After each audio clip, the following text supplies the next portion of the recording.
Foi dada a largada para a disputa da presidência da República em 2022.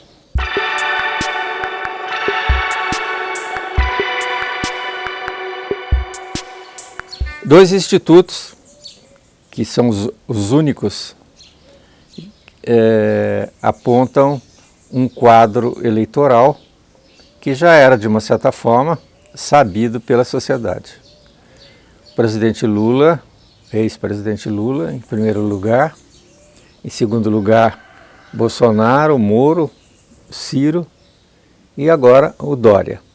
Bom, esse quadro não está pronto ainda. É uma fotografia.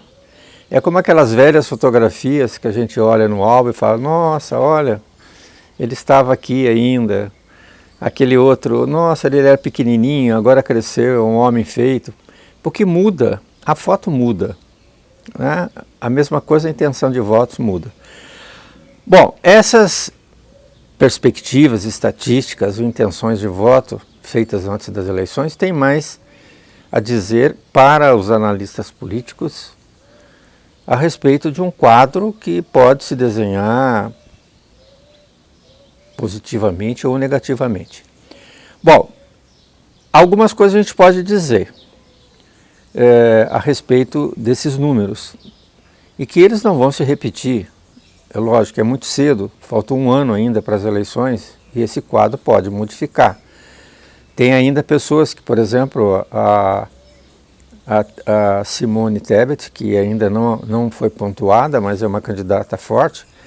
Mas a gente pode fazer algumas considerações a respeito disso. Primeiro, esses candidatos que se apresentam agora parecem uma reunião de querubins, são todos anjos. Eu quero ver na hora do debate. Ou seja, porque cada um tem uma mala cheia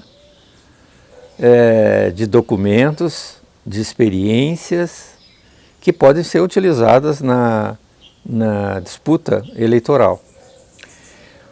Bom, o fato do presidente Lula ser o mais cotado nesse momento é meramente uma questão de lembrança.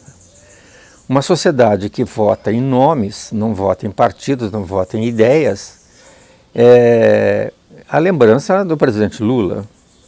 Bom, o que mais apanha é o Bolsonaro, porque é ele que está em evidência. Isso em qualquer processo eleitoral é assim mesmo.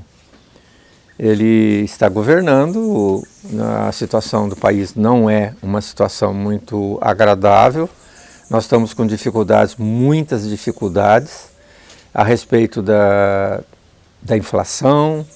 Hoje mesmo uma notícia complicada,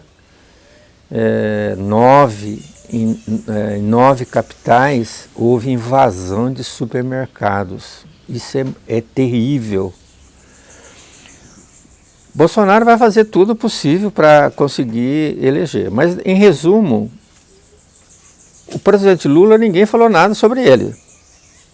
Quer dizer, ninguém falou sobre os 300 bilhões de reais que ele deu para as empresas de subsídio, ninguém está falando dos 300 bilhões que ele deu para o FIES, ninguém está falando que ele destruiu as agências reguladoras, ninguém está falando da questão da Petrobras.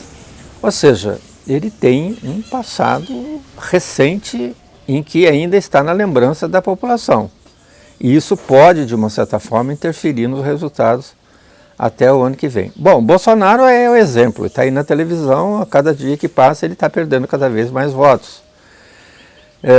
O que ele está tentando fazer é exatamente manter os 20 e poucos % em função do que o elegeu da outra vez, porque na verdade o resto dos votos foi a facada, né? E o medo, o receio da volta do Lula, né? Do PT ao poder. Bom, esses fatos não terão nesta eleição. Essa eleição vai ser uma eleição pura, ou seja, eles vão ter que se desnudar, vão ter que se mostrar, vão ter que apresentar um projeto para o Brasil, e é um projeto complicado, não é fácil de resolver os problemas do Brasil. É problema para gerações. O Sérgio Moro, com a intenção de votos de 9%, até que é um número respeitável.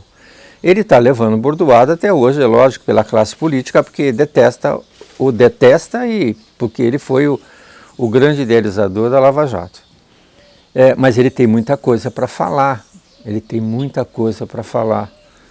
para apontar, para dizer o que ele passou durante esse processo em que ele colocou na cadeia vários políticos.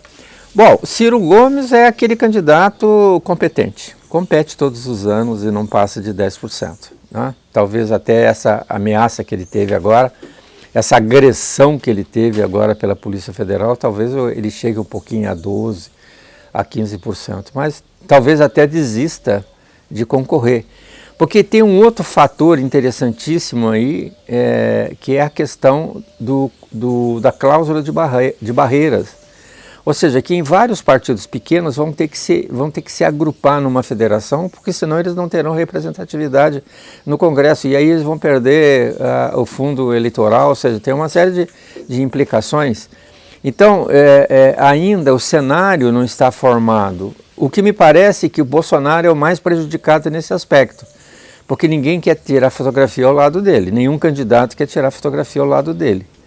Isso é uma coisa que ele tem que levar em consideração.